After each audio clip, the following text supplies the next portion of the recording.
Hi all, Miss Allison here for Nature Breaks. This week I'm going to challenge you all to look up, as in do some cloud watching. I'm gonna show you some clouds from my backyard now and see what we see. There's a big puffy one. What does it look like?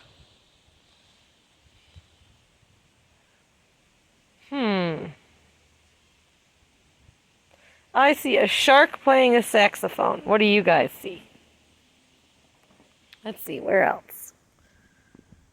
Got a big one back there. Ooh, and all the way back there, a big puffy one above the trees. Kind of looks like cotton candy.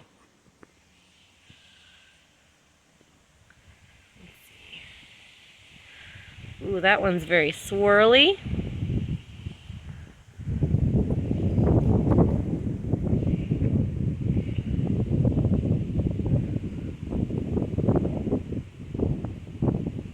And I see little wispy ones.